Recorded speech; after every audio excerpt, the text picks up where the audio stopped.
Today we're driving a 2020 Hyundai Sonata SEL brought to us by First International Auto Group out of Merrimack, New Hampshire. Check out this one on their site listed for $16,000 US with 58K miles on it. So Hyundai internally designated this Sonata as the DN8, which is the 8th generation Hyundai Sonata and was redesigned for the 2020 model year, and it also got a facelift in 2025. And so why the Sonata is held near and dear to my heart is because these things are just a luxury value. They come with lots of good options such as keyless entry, push button start. We also have remote start on this key fob, as well as the ability to open our trunk and blare our horn if we want to annoy somebody in a parking lot right from our key fob. We have these beautiful LED daytime running lights, which, has some mixed feedback from the average consumer. A lot of people think these things look like catfishes, especially with these giant grills. I personally have come to like this design. I think it's very good looking, and I do really enjoy the facelift where they've carried that LED light strip across the front end. So I turned on the light so you can see this beautiful LED tail light, which carries itself across the rear end. So while we're back here, let's check out the trunk. We can hold down our key fob here. So my one critique with the Hyundai Sonata is you can't open the trunk from the key fob while the car is on. But as far as trunk space, we have plenty. There's lots of room in this trunk, really dedicated to this large rear end. And of course, we have those seats that fold down, giving you access to the cabin. And then under here, we have a spare tire. Regarding back seat room, I find myself to be very comfortable back here. I'm 5'9" sitting behind myself, and I have tons of knee room. My headroom could be a little better. We have about 2.5 inches above. But one thing you'll find back here is just it's very bare bone. These cloth seats don't look good from the back especially, and we don't even have HVAC vents.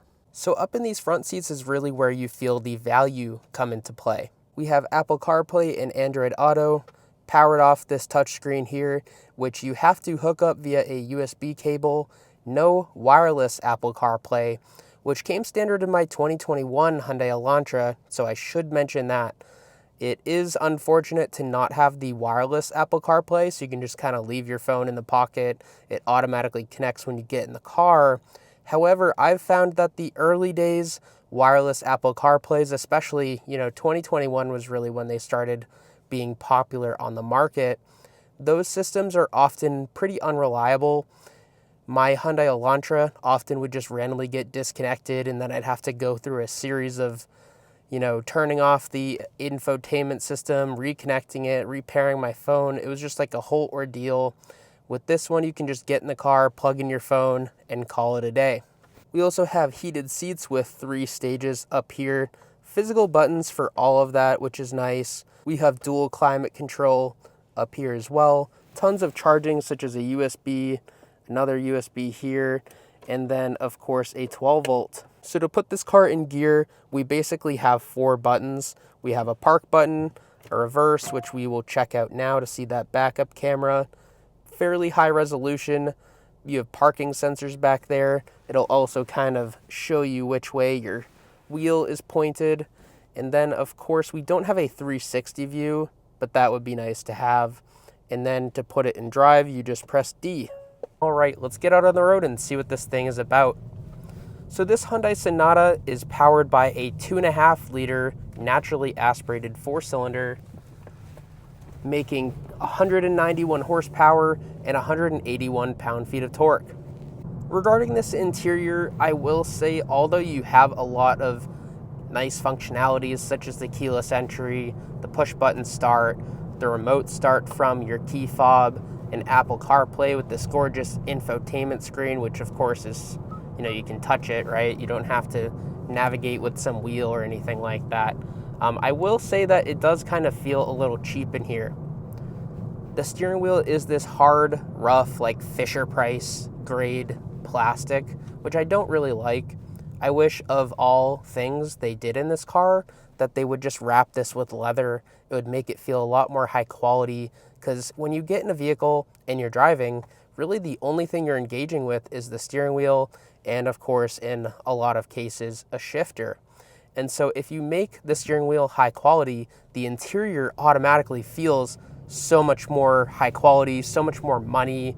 Like it feels like more of a value proposition for the consumer. At higher speeds, we do get a little bit of wind noise coming from these windows. I just feel like it's like not a great seal. Hyundai could have done a better job at that, maybe provide a little more sound deadening in these door cards. Maybe that would change things as well.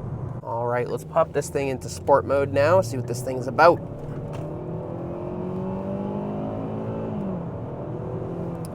So max torque, which is 181 pound-feet, comes in at 4,000 RPMs.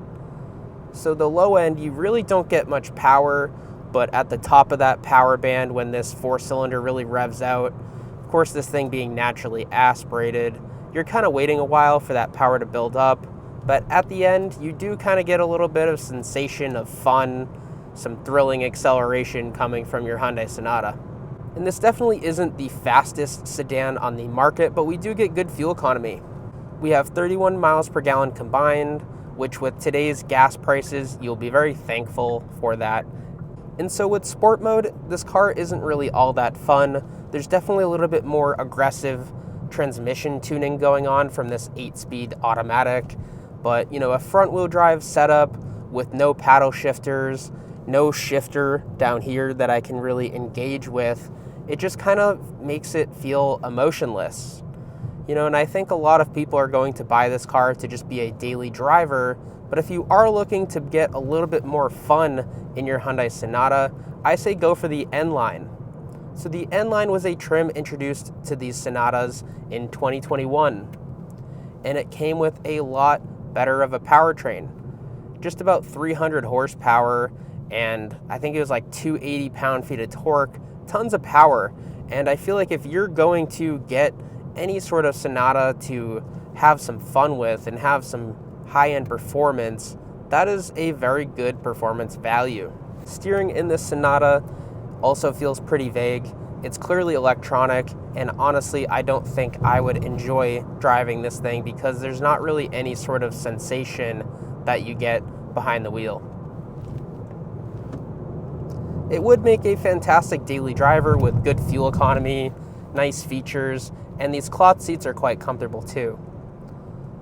The front driver's seat is electronically adjusted in this SEL trim, but the passenger seat is still manual. So within the drive mode settings, you have custom, you have sport, you have normal, and smart. So let's explain smart mode. So how smart mode works is the idea is it'll basically adjust to how you're driving. The problem with this mode is I've always found that it'll keep you in eco mode basically unless you're flooring it. And when you're driving really aggressively and you're flooring it, it takes quite a bit of effort to get into sport mode. And there's not really any sort of engagement with normal mode. It just kind of bounces between eco and occasionally sport. I think most people don't really play around with smart mode. I could be wrong. I never used it in my Elantra, and I don't think this is a great application. I wish they just kind of had an eco mode instead of doing smart. So let's talk steering wheel controls. On the left-hand side, we have a voice command button. We have mode, which controls what type of audio is playing versus, FM, Sirius XM, your Apple CarPlay, etc. We have volume controls on this side. We have skip track. We have the ability to hang up and take calls, which I always find it's kind of redundant to have two separate buttons for that, but it's fine. On the right-hand side, we have this button here, which is it looks like a little piece of paper. You can control different things within your little LED screen in the middle of your gauge cluster there, but most of these settings you'll find that you're actually locked out unless you shift into park. But on here you can also see different driving information such as your tire pressure, which I always appreciate when they show an actual PSI rating instead of just, whether it says good or low. I think that's really helpful to have because you can tell if one tire is, possibly having a slow leak, or if it's a colder day and all your pressures are a little low, you can tell the difference, right? And then down here we do have cruise control, which you can set distance to, so it's adaptive. I really appreciate lots of manufacturers coming in with adaptive cruise control, especially in the lower price point cars, such as this Hyundai Sonata. And then last but not least is we have lane follow assist, which, I'll display that when we get back to lined roads. But here's the worst road in Merrimack, New Hampshire. We'll approach it at 20 miles an hour. This thing just absolutely eats up those bumps. We of course have, pretty high profile tires, lots of, meat on those to absorb those bumps. So no problems there. So last but not least, we have this button down here, which is called Lane Follow Assist. The idea behind Lane Follow Assist is you can quickly turn it on and the car will actually steer for you. It's not fully assisted where the car will also brake and drive for you, like it won't accelerate or anything, but it'll basically just kind of keep you center in a lane while you maybe need your hands for something. I use this a lot when I would open water bottles. I feel like that was always like a good quick thing. I could just press it on, press it off. And it is great for that. It works really well. I find that in like situations in between lights where lines go away, the setting will like automatically turn off and the little wheel will turn white instead of green, and that's how you know it's off. If you keep your hands off the steering wheel for a while, the car will actually know and it'll like basically prompt you to put your hands back on. So it does have that sort of like monitoring. This thing rides smooth on the highway, but the sound editing leaves a lot to be desired. I even feel like the Honda Accords and the Toyota Camrys are a little bit more quiet on the highway. And I don't get the sense of overall refinement that you would get in a larger sedan like the Hyundai Sonata. So where does this leave my opinion? Because I'm quite mixed.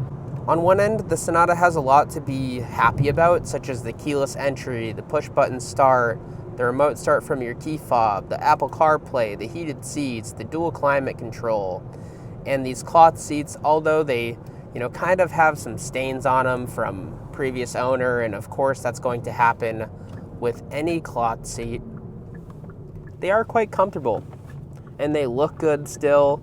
And overall this interior is nicely designed, though I'm not a huge fan of the pebbled look on the top of the dashboard or the hard plastic on the steering wheel. It is still a very nice car to drive, and at a $16,000 entry point for a car with 58K miles on it, I still feel like it's a fairly decent deal, though it wouldn't be my first choice. We recently drove the Honda Accord Hybrid, and I feel like that is a better value proposition, especially in terms of fuel economy. And so although I'll still always be a fan of the Hyundai Sonata, the DNA SEL is not really my cup of tea. I'd be curious to see how the N-Line drives, especially in comparison to my Elantra N-Line that I owned for quite a few years. With that being said, if you enjoyed today's video, don't forget to leave a like, leave a comment, and don't forget to subscribe. With that being said, I will see you all next time.